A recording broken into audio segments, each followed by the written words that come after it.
This ChatGPT is a place that when I first found ChatGPT, I thought ChatGPT was going to be the best thing ever. And honestly, I'm really appreciating ChatGPT. So right now I am sharing this live. Let me grab it because I do need to grab it for my YouTube friends. And if you are here live with me, I'm going to share my screen so that you can see OpenAI's platform, the updated version, Omni. There is the free version as well. But I want you to have access to really looking at what we can do differently and how we can have fun using ChatGPT. Like I want to jump right into it. And let me just quickly share. Let's see. Let me send it. Let's see. And if you are here and you're here listening and you have never used ChatGPT, OpenAI has a free platform that you can just go to OpenAI's platform and start using ChatGPT. But generative AI in education, depending on what school district you're in or depending on what level of education, whether you're at higher ed, is a topic that many, I shouldn't say all, but many people are talking about. Why am I saying this? Because it's not going away. We think it's going away, but it is not going away. So with that, let's see and have fun with ChatGPT. Here we go. I'm just sending this out to my subscribers. All right. Okay, everybody. Here we go. Let me share my screen with you.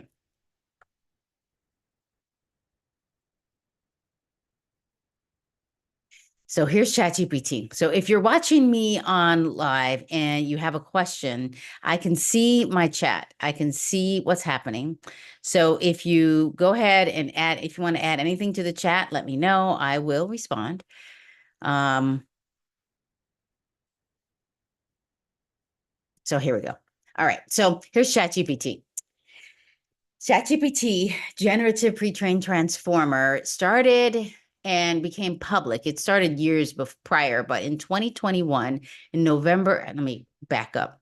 In November of 2022, it became live in public.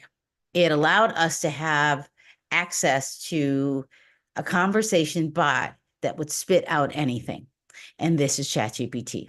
If you're not sure, you can go to OpenAI and you can learn all about it. Now, we can talk about that here, but ChatGPT, if you go here and you just go to the carousel, right here is where you can practice. You can ask it anything, and this is the free version. Tell me what you are. Like you can just ask it, and it's going to do it right here. Now it's going straight to my paid version, but it just tells me I am ChatGPT, an AI language model developed by OpenAI based on GPT-4 architecture. Now, there was a GPT 2.5, GPT 3.0, 3.5, and now 4. But 4, if you go right here, if you're in the paid version, you will see 4.0 for Omni. There's 4.0 mini. Mini is actually 3.5, and it's the free version. The difference is down here, you have a paperclip. So I can upload files. And I can go here, and then I can't upload files.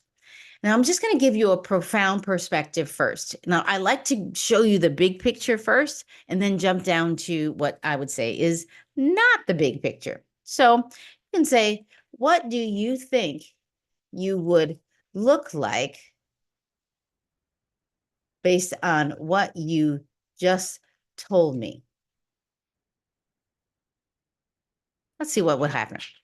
Now, I think I'm always curious to see, well, I wonder what it thinks it looks like, because I think that it should look like one thing and it thinks it should look like another thing.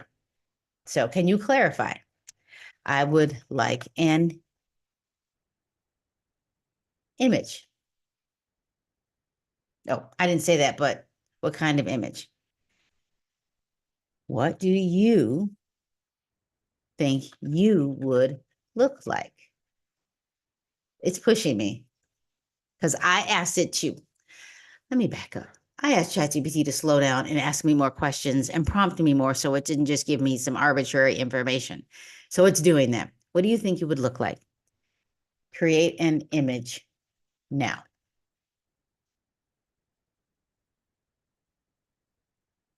Now it's telling me what it's going to do. I'll create an image of how I might look if I had a physical form. Consider that I am AI designed to assist with information, problem solving, create. Oh, look at that. It's beautiful. I think it looks a little feminine, because I was hoping that it would do that. This is beautiful. So this is like what it really can do for you if you have this paid version. Like I'm kind of excited, and I'm totally looking for my chat because I'm not quite sure where it is, but we'll find it sooner or later. Because I'm curious, what do you think? What do you think is happening right now with this?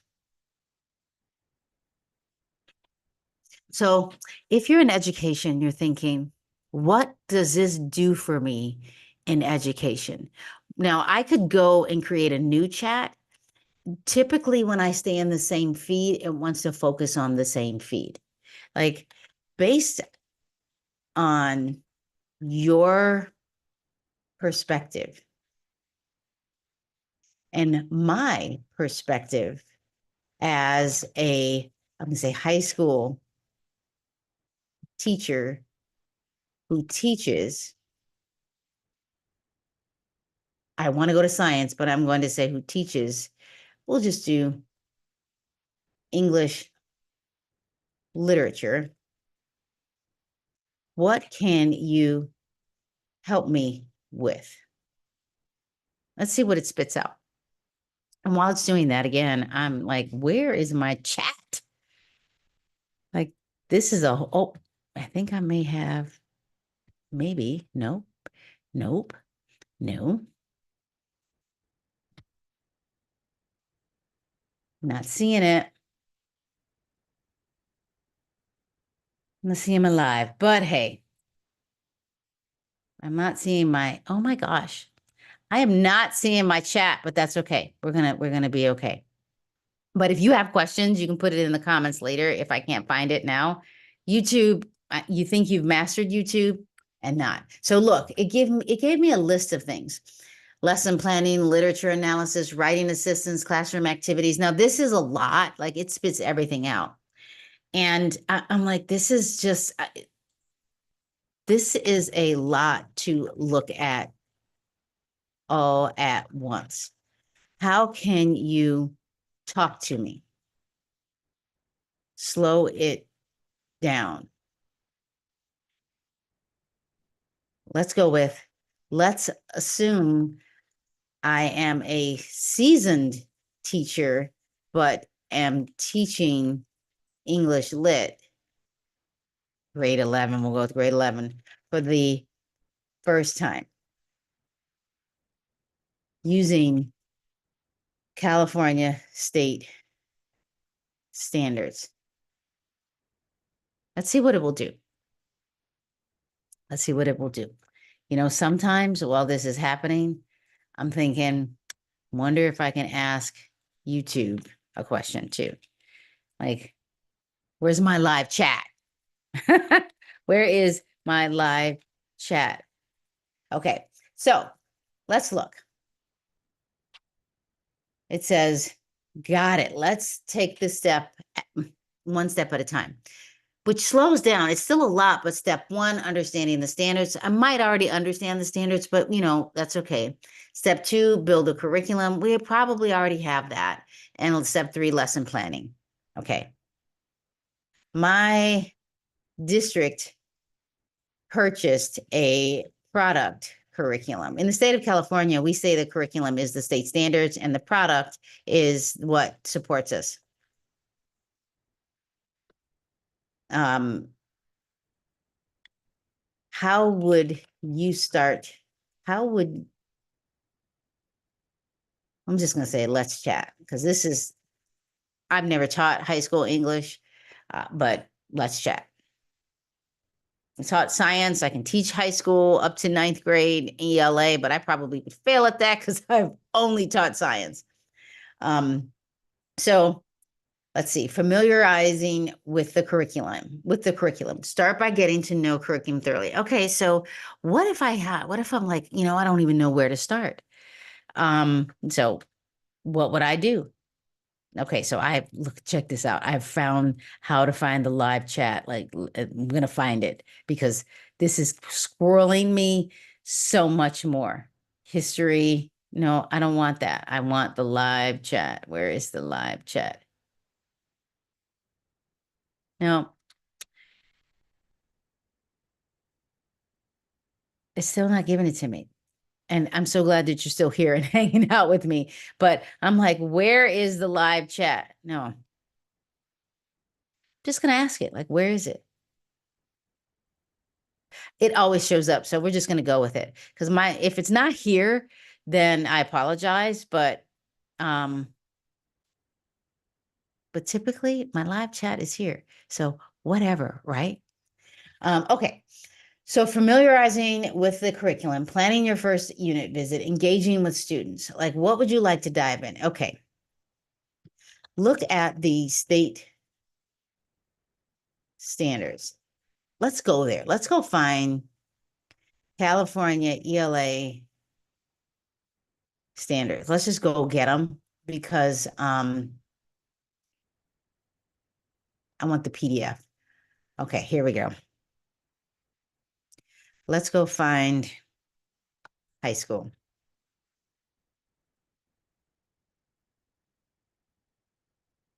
Okay, we're in high school.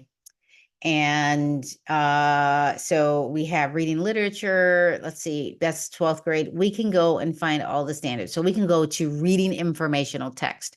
So I could right here let's go to high school. Let's go to 9th and 10th grade. Okay, 9th and 10th grade, 11th grade.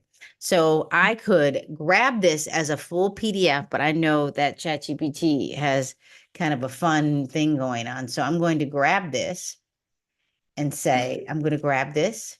Now I'm going to say, I'm saying look at the standards, but I'm going to go and grab what I just added to my desktop and say, look at the standards. I want to do this, have a learning intention and something fun to engage students. I have used the 5 E's in the past. Don't give me too much. Don't give me too much. And this is if you are a new teacher, this. And sometimes if it spits a lot out, you're like, oh my gosh, I can't read it all. Well, if you're an English teacher, you probably read everything anyway. So let's go for it. Let's focus on creating a learning intention based on the standards you shared. Learning intention. Students will be able to analyze how an author's use of rhetoric and word choice contributes to the development of central ideas and themes in the text. Okay. Remember, informational text. Okay. Let's just go with that. I'm writing down notes before I hit because I'm seeing something and I don't want it to just do literature because by the time they're in high school, 80% of the time it should be informational text. And we know we like our novels. I like a good novel. But info text, because when they get to college and they have to read that first peer-reviewed article, oh my gosh, it's like a shock. It's culture reading shock. Culture read, is that a thing? Is that a thing? So engage, start with short, intriguing excerpts from a well-known speech. Oh, okay, or piece of literature. No, literature. Okay, Martin Luther King's speech. I do love that speech, but I also know that we really overuse it. So I would say, I like this speech, but can we grab another text informational based on college peer reviewed to challenge them at the beginning of the year. Now, they don't need to know this, but to give them what they need to do by the end of the year is kind of nice, because sometimes we have this expectation that students should know stuff because we taught it. But if you give them, I like the cultural literature shock, give it to them at the beginning, and by the end of the year, they're comfortable with it, is a good thing. So then it says explore, divide students into small groups and provide each group with different, yes, experts from the text. Maybe different peer-reviewed articles, and say, read this and just tell me what your thoughts are. Write all the questions down that you possibly could do. I'm going to say that. What about groups ask questions about articles and write them down? Okay, like explain, bring the class back together, have them chat to explain first. The research shows that students who talk to each other in classroom more often than not are the ones that put it into their long-term memory. And we call this retrieval practice. They're retrieving what's happening, and they're telling it to, or talking to a peer or a group of peers, and they're able to practice it, because when you hear yourself talk, you are putting this into your short-term memory. And then when you space practice it and then retrieve it again, and meaning you later on do the same thing, it goes into your long-term memory, and it even sticks. Make it stick. When you interleave this information into what you're doing, maybe they're talking about another one. Remember when we did that other peer review article? Think about that. Write down everything that you remember, and let's see how that relates to this article. Interleaved. Ooh, I love it. Okay, have them explain first to each other, because I'm revamping it. Elaborate, assign a brief writing task. Okay, elaborate and evaluate will happen later. We need them to have retrieval,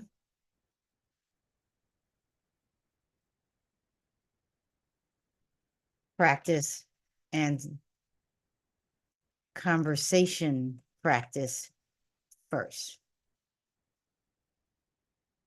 Hashtag, I'm putting my own hashtag here. Science of learning. Okay, redo.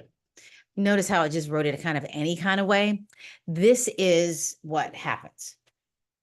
Okay, so students will analyze how an author's word choice and rhetoric and peer-reviewed informational text contribute. So let's do learning intention is just to create questions.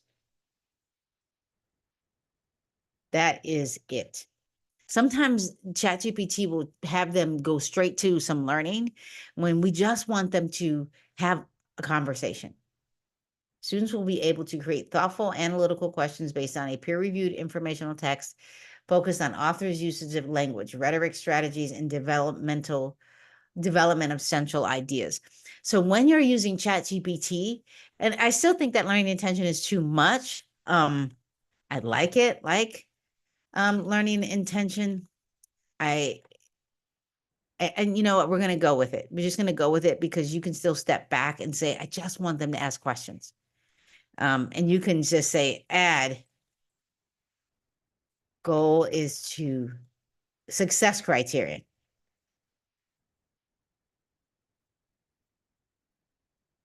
is to create questions for dialogue on how we will learn about peer-reviewed articles and informational text. Find me all the standards that relate and list. And the reason why I'm saying that is because you're going to realize that many of the state standards they can be taught in isolation, but they overlap.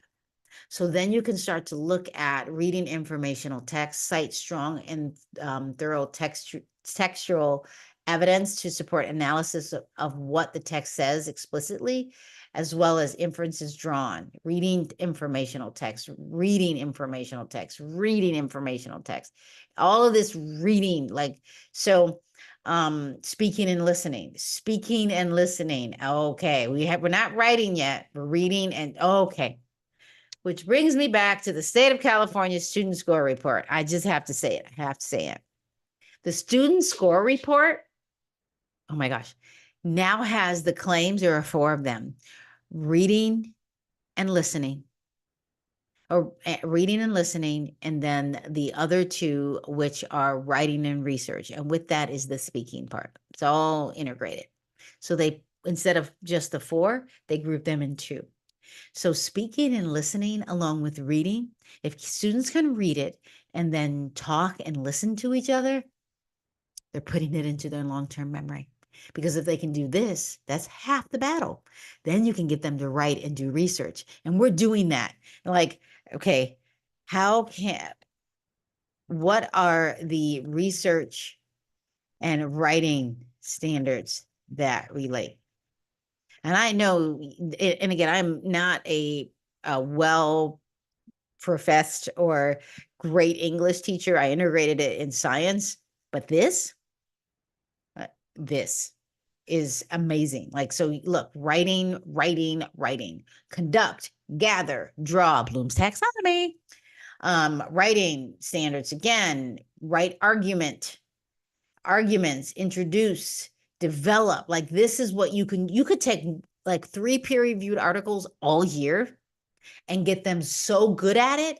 By the time they're finished with those same peer-reviewed articles, by the end of the year, when they take that state test, they know how to break apart research, because reading evidence-based research on the state test for any smarter balance assessment, whether it's the PARC or for us, it's SBA or CASP,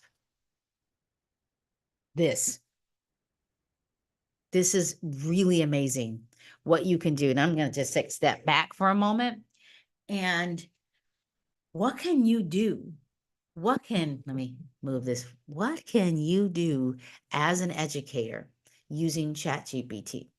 Like, and this, taking it slow, making it dialogue, having a conversation. And I'm going to post this in once the live is over. It's going to take a little bit for it to save. But once it's over, in the description, I will give you my prompts so that you can see what it will do for you. And then I'll put this in a PDF so you can have it. Like, you'll be able to subscribe and grab it. And you can change it from English to math. You can change it from English to science. You can change it from whatever PE standards, health standards, whatever that is, and let it, because there are peer-reviewed articles. Like, I truly believe that we should be integrating the language of the discipline within all of our content. Because if students can research and inquire about whatever it is they're learning, I am a fan of doing this in science, peer-reviewed articles. They will learn how to disaggregate and interleave and grab and love finding the information. They will get good at it. They will get very, very good at it. So what I would like you to do is, I'm going to stop sharing, is go ahead and subscribe. Come back and comment for me. Comment and let me know how ChatGPT is working for you. And if you have questions, my goal is to go live every Saturday morning, if not Saturday afternoon, and you can start asking me questions about what you can do with ChatGPT. If I talk about educational leadership or education as a whole, and you want me to talk about that and how you can be really focused as a teacher, even if you have discipline concerns, or you have parents that want their students to really thrive and they're having trouble, things like that, we'll have those conversations too. So I appreciate you. Thank you so much for listening. I appreciate everybody that hung out with me, and come back often and have a great rest of your Saturday. Goodbye, everybody.